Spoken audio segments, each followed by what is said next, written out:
पाठ 6। ठीक, इसका नाम है प्रकृति की सीख। प्रकृति से हम क्या सीख सकते हैं? तो देखिए पर्वत क्या कहता है, ध्यान से सुनिएगा।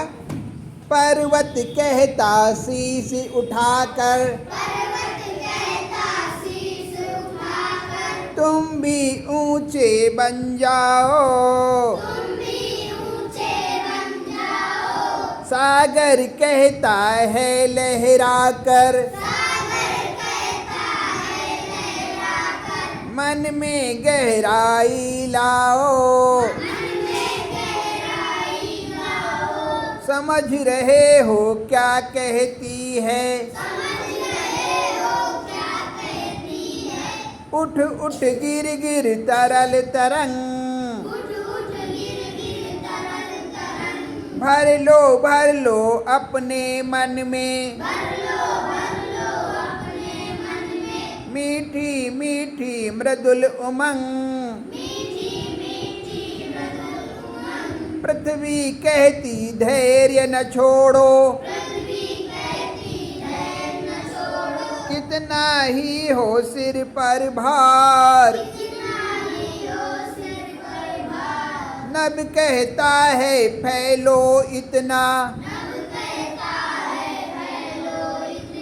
ढक लो तुम सारा संसार। तो देखो बच्चों, इस कविता के रचनाकार का नाम क्या है? सोहनलाल द्विवेदी। क्या नाम है? अब सोहनलाल द्विवेदी की जीवनी लिखी हुई है, ध्यान से सुनिएगा। फतेहपुर जिले के बिंदकी नामक कस्बे में उनका जन्म हुआ था। ठीक है, और कब जन्म हुआ था? 1906 में। और कब जन्म हुआ था? और इनकी मृत्यु हुई थी 1988। गुड। तो इसमें प्रत्येक चीज हमें शिक्षा दे रहा है। पर्वत कहता है कि शीश उठाकर तुम भी ऊंचे पर्वत की जैसे बनो। ठीक ठीक इसी तरह से सागर क्या कहता है? अपने मन में गहराई लाओ। कहाँ गहराई लाना है? मन में। कहाँ लाना है? कहाँ लाना है? मन कहाँ है? तुम्हारी खोपड़ी के अंदर है। कहाँ है? खोपड़ी के अंदर है, बाहर नहीं है। और उसके बाद है, समझ रहे हो क्या कहती है, उठ उठ गिर गिर तरल तरंग। और समुद्र में देखो तो वहाँ लहरें निकलती हैं। समुद्र में गए हो कभी देखने?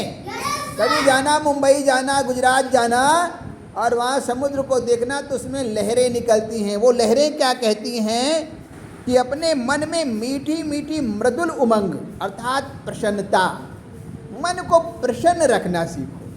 हर परिस्थिति में, सुख में या दुख में, हर परिस्थिति में प्रसन्न रहना सीखो।